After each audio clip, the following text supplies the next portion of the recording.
Hello friends, welcome to yes classes. Friends, आज हम पढ़ने वाले हैं भारतीय संविधान के प्रमुख अनुच्छेदों को और उनकी अनुसूचियों को। आज की क्लास हम शुरू करते हैं। अगर आपने अभी तक हमारे चैनल को सब्सक्राइब नहीं किया है तो जल्दी से जाएं और चैनल को सब्सक्राइब करें। पहला प्रश्न है, भारतीय संविधान में कुल कितने अनुच्छेद हैं? तो भारतीय संविधान में 444 अनुच्छेद है वर्तमान में, और मूल रूप से जो थे वो 395 अनुच्छेद थे। अगला प्रश्न है, भारतीय संविधान के किस अनुच्छेद में यह लिखा गया है भारत राज्यों का संघ है? तो किस अनुच्छेद में लिखा गया है? अनुच्छेद 1 में लिखा गया है भारत राज्यों का संघ है। अनुच्छेद 2 में क्या लिखा गया है? अनुच्छेद 2 में राज्यों का जो है वो प्रवेश है, राज्यों का प्रवेश भारत में। और तीसरा अनुच्छेद क्या है? तीसरा अनुच्छेद बताता है कि राज्यों की सीमा, उनके परिवर्तन के बारे में बताता है। अगला है, किस अनुच्छेद में नागरिकों को मौलिक अधिकार प्रदान किए गए हैं? किस अनुच्छेद में नागरिकों को मौलिक अधिकार प्रदान किए गए हैं? तो अनुच्छेद 12 से 35 तक जो है वो भारतीय नागरिकों को मौलिक अधिकार प्रदान किए गए हैं। और ये भाग कौन सा है? भाग 2 में। इस बात को याद रखिएगा। किस अनुच्छेद में नागरिकता संबंधी प्रावधान है? नागरिकता संबंधी प्रावधान जो है वो भाग 2 में है, और अनुच्छेद जो है वो 5 से लेकर 11 तक जो है वो नागरिकता संबंधी प्रावधान को बताता है। इसके बाद है, नौकरियों तथा शैक्षणिक संस्थाओं में समाज के कमजोर वर्गों के लिए आरक्षण उपलब्ध कराने के लिए केंद्र सरकार को कौन सा अनुच्छेद अधिकार प्रदान करता है? केंद्र सरकार जो है वो कौन सा अनुच्छेद अधिकार प्रदान करता है? तो क्या है? अनुच्छेद 16। अगला है, संविधान के किस अनुच्छेद में प्रेस की स्वतंत्रता दी गई है? प्रेस की स्वतंत्रता जो है वो अनुच्छेद 19 में दी गई है। अनुच्छेद 19 क्या है? अनुच्छेद 19 है वाक एवं अभिव्यक्ति की स्वतंत्रता, अर्थात हम कुछ भी बोल सकते हैं और कुछ भी अपने भावनाओं को व्यक्त कर सकते हैं, हमें इसकी स्वतंत्रता है। संविधान के किस अनुच्छेद में अल्पसंख्यकों के हितों के संरक्षण की व्यवस्था की गई है? अल्पसंख्यकों के हितों का जो संरक्षण है वो अनुच्छेद 29 में किया गया है। अगला प्रश्न है, किस अनुच्छेद के अंतर्गत सर्वोच्च न्यायालय सुप्रीम कोर्ट नागरिकों के मौलिक अधिकारों की रक्षा करता है? तो अनुच्छेद 32 के तहत करता है। सर्वोच्च न्यायालय अनुच्छेद 32 के तहत करता है। और जो बात करें उच्च न्यायालय की, तो उच्च न्यायालय जो है वो 226 के तहत करता है।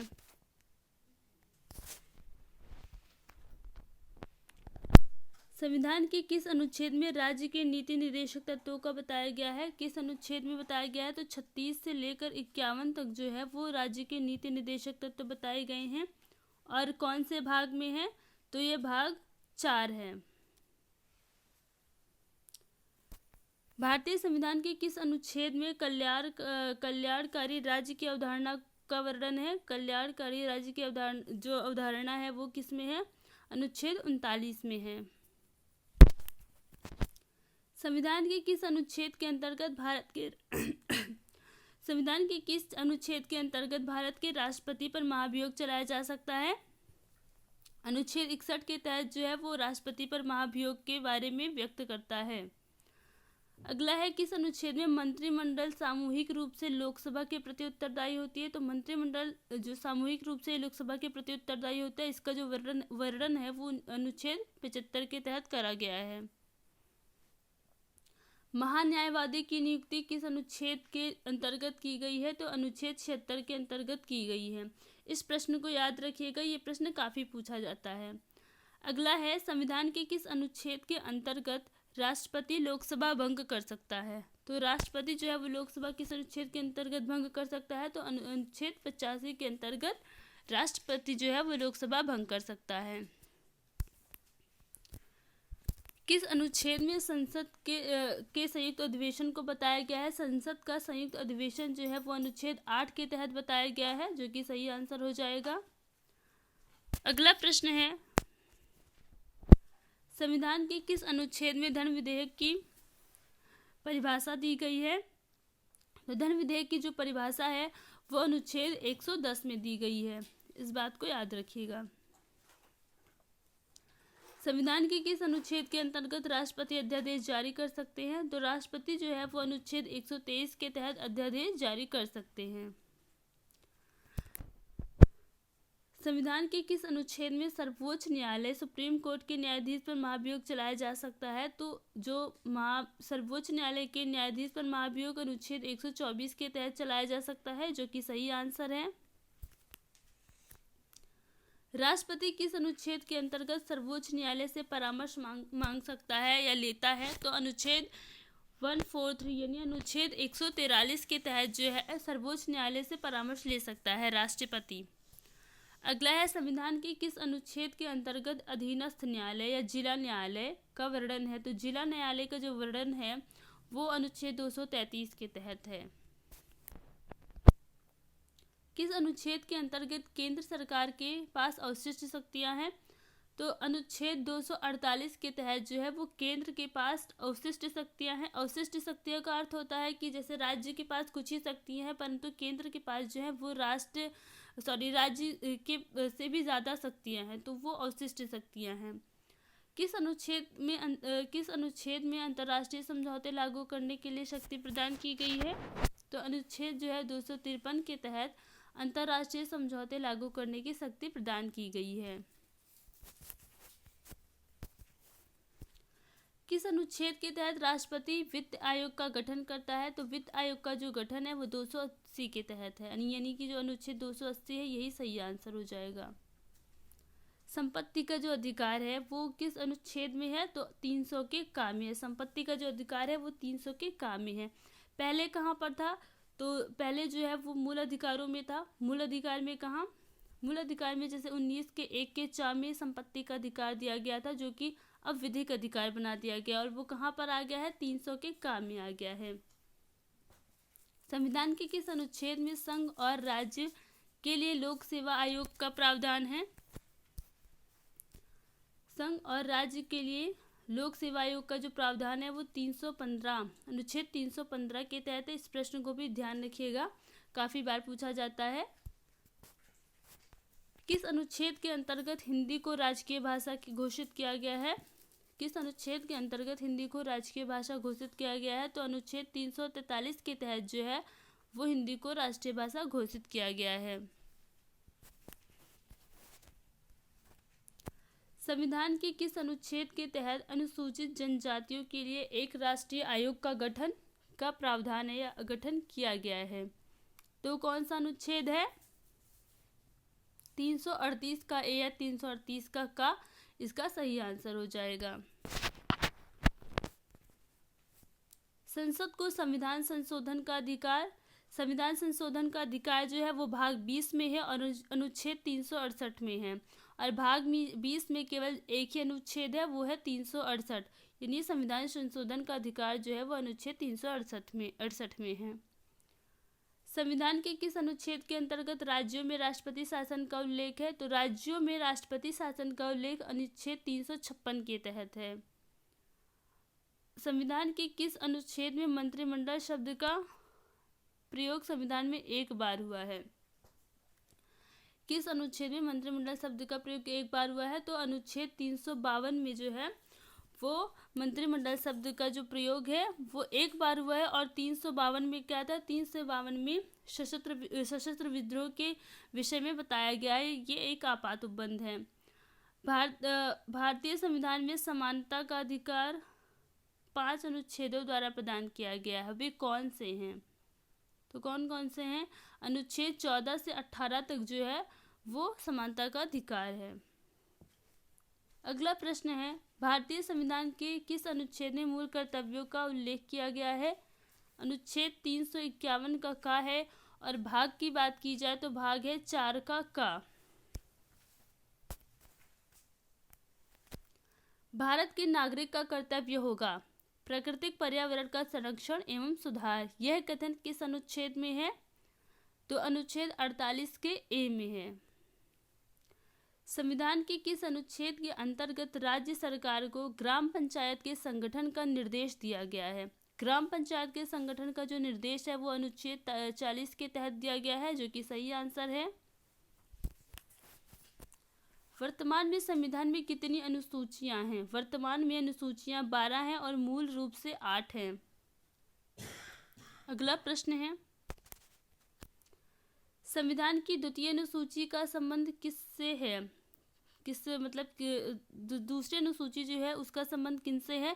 तो महत्वपूर्ण पदों तथा अधिकारियों के वेतन और भत्तों से है। दूसरी अनुसूची का जो है महत्वपूर्ण पदों और अधिकारियों के वेतन भत्तों से है। कौन कौन से अधिकारी जैसे हो सकते हैं? जैसे कि भारत के राष्ट्रपति हो सकते हैं, राज्यों के राज्यपाल हो सकते हैं, राज्यसभा के सभापति या उपसभापति हो सकते हैं, उच्च न्यायालयों के न्यायाधीश हो सकते हैं, और भारत के नियंत्रक एवं महालेखा भी हो सकते हैं, और भी सदस्य हो सकते हैं। कौन सी अनुसूची में 22 भाषाओं की मान्यता दी गई है? 22 भाषाओं, कौन सी अनुसूची में 22 भाषाओं को मान्यता दी गई है? तो 8वीं अनुसूची में जो है वो भारत की भाषाओं के बारे में बताता है। दल बदल के आधार पर निर्वाचित सदस्यों की अयोग्यता संबंधी विवरण किस अनुसूची में है? दल बदल के आधार पर निर्वाचित सदस्यों की जो अयोग्यता है वो 10वीं अनुसूची में दी गई है। तो जैसे याद कर सकते हैं, 10वीं है दल बदल, 10वीं दल बदल, यानी कि 10वीं दल बदल आधार पर निर्वाचित सदस्यों की अयोग्यता के संबंधी विवरण को दिया गया है। संविधान की 6ठी अनुसूची किस राज्य में लागू नहीं होती? संविधान की 6ठी अनुसूची किस राज्य में लागू नहीं होती? तो यहाँ पे ऑप्शन दिए जाएंगे, और ऑप्शन में जैसे कि असम, मेघालय और त्रिपुरा, मिजोरम को छोड़ करके जो राज्य भी दे दिए जाएंगे भारत के अन्य राज्यों में से, वही नहीं उसी राज्य में लागू नहीं होंगे। बाकी असम, मेघालय, त्रिपुरा और मिजोरम यहाँ पे लागू होते हैं, और ये 6ठी अनुसूची इन चारों राज्यों से संबंधित है। तो आप यहाँ से याद कर सकते हैं AMTM, असम, मेघालय, त्रिपुरा, मिजोरम। किस राज्य के आरक्षण विधेयक को 9वीं अनुसूची में सम्मिलित किया गया है? तो किस 9वीं अनुसूची में सम्मिलित किया गया है? तमिलनाडु के, जो कि सही आंसर है। भारतीय संविधान की कौन सी अनुसूची राज्य के नामों की सूची तथा राज्य क्षेत्रों का ब्यौरा देती है? तो ये तो पता है कि पहली अनुसूची जो है वो संघ और राज्यों के बारे में बताती है। तो पहली अनुसूची इसका सही आंसर हो जाएगा। भारतीय संविधान में 9वीं अनुसूची परिवर्तित हुई है। तो 9वीं अनुसूची परिवर्तित हुई है, या कह सकते हैं कि 9वीं अनुसूची को किस संशोधन के द्वारा जोड़ा गया था? प्रथम संशोधन द्वारा जोड़ा गया था, और यह संशोधन 1951 में हुआ था। किस अनुच्छेद के अंतर्गत उपराष्ट्रपति के पद को दिया गया है या उपराष्ट्रपति के पद को बताया गया है? तो अनुच्छेद 63 के तहत जो है वो उपराष्ट्रपति के पद को बताया गया है। वित्तीय आपात की घोषणा किस अनुच्छेद के अंतर्गत होती है? तो वित्तीय आपात की जो घोषणा है वो 360 के अंतर्गत होती है, अनुच्छेद 360 के अंतर्गत होती है, जो कि भारत में अभी तक कभी नहीं हुई है। वित्तीय आपात की घोषणा भारत में अभी तक कभी नहीं हुई है, और ईश्वर की कृपा से कभी हो भी ना। राष्ट्रीय पिछड़ा आयोग का गठन किस अनुच्छेद के अंतर्गत किया गया है? तो राष्ट्रीय पिछड़ा आयोग का जो गठन है वो अनुच्छेद 340 के तहत किया गया है, जो कि सही आंसर है। अगला प्रश्न है, किस अनुसूची में केंद्र व राज्यों के बीच शक्तियों के बंटवारे का वर्णन है? तो केंद्र और राज्यों की शक्तियों के बंटवारे का जो वर्णन है वो 7वीं अनुसूची में बताया गया है। अगला प्रश्न देखते हैं। अगला प्रश्न है, संविधान लागू होने के समय समवर्ती सूची में कितने विषय थे? तो मूल रूप से जब संविधान लागू हुआ था तो मूल रूप से 47 विषय थे, परंतु अब इसकी संख्या, इनमें 5 संख्या बढ़ा दी गई है, 5 विषय की संख्या बढ़ा दी गई है। तो वर्तमान में इसका स्वरूप 52 है, या इसकी संख्या 52 है। वर्तमान में राज्य सूची में कितने विषय हैं? राज्य सूची में वर्तमान में 61 विषय हैं, और मूल रूप से जो थे 66 विषय हैं। तो कुछ विषयों को राज्य सूची से निकालकर संघ सूची में डाल दिया गया है। वर्तमान में संघ सूची में कितने विषय हैं? तो संघ सूची में वर्तमान में 100 विषय हैं, और मूल रूप से जो थे वो 97 विषय थे। किस अनुसूची में असम, मेघालय, त्रिपुरा, मिजोरम राज्यों के जनजातीय क्षेत्रों का प्रशासन के बारे में प्रावधान है? तो हमने आगे पढ़ा था किस अनुसूची के तहत है, तो छठी अनुसूची के तहत जो है वो इन चारों राज्यों के जनजातीय क्षेत्रों के प्रशासन के बारे में प्रावधान बताया गया है। तो अगर आपको हमारी क्लासेस पसंद आई हो तो वीडियो को लाइक ज़रूर से कीजिएगा। चैनल को सब्सक्राइब नहीं किया है तो जल्दी से चैनल को सब्सक्राइब कर लीजिए और मिलते हैं नेक्स्ट वीडियो में। धन्यवाद।